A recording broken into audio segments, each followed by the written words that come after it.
What if magic was no longer a trick? What if the dead answered back? This is the story of a magician who watched death move. The elders say the wind carries secrets. That day, the wind whispered death. The sun rose over Kinshasa like burning gold, spilling light across the open market. Bright wrappers danced in the air, red like fire, yellow like ripe corn, blue like the river after rain.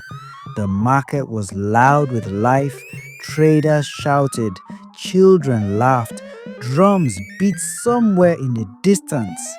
Yet beneath all that noise, something felt wrong.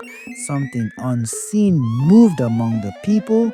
At the center of the market stood Kuka, the magician. Tall and proud, he stood on a wooden platform worn smooth by many feet. His hands moved fast, too fast for the eye to follow. Coins appeared from nowhere and vanished again, flashing like spirits in the sun. Children clapped and screamed with joy. Adults watched closely, their smiles tight, their eyes sharp. Kuka lifted a small cloth, twisted it once, and suddenly a white dove burst into the air. The crowd gasped. "Bring it back!" a child shouted. Kuka smiled and pulled the bird from thin air again. Alive, breathing, the people cheered. But Kuka felt no joy. His heart thumped like warning drums. For days now, stories had been moving through the streets. Quiet stories, spoken only in low voices. Stories of the dead walking again, of men buried in the earth now seen farming at night, of shadows that worked without speaking. The elders called it forbidden magic, necromancy. As Kuka stepped down, two villagers spoke nearby. "Did you hear about Kofi?" One whispered. "They say he can wake the dead." The other laughed nervously. "Lies. No man should play with such power." "But what if it's true?" the first asked. Kuka froze. Kofi, a magician like him, but not like him. Kofi's magic was heavy, dark. His tricks carried fear instead of laughter.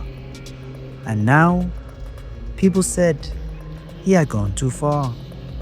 Kuka felt a strange pull in his chest, fear mixed with curiosity.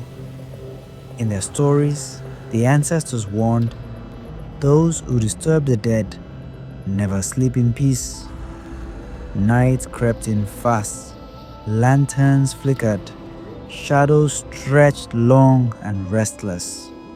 Without meaning to, Kuka followed the sound of murmurs toward the heart of the village. A crowd had gathered. The air was thick, like before a storm. Suddenly, a voice shouted. The people parted. Kofi stepped forward. The firelight danced on his face, but his eyes held no warmth. The crowd fell silent. Even the wind seemed to pause. Kuka's heart pounded. He knew then this was no ordinary show. This was a crossroads. One step closer, and his life would change forever. The wind whispered again, and this time it called his name.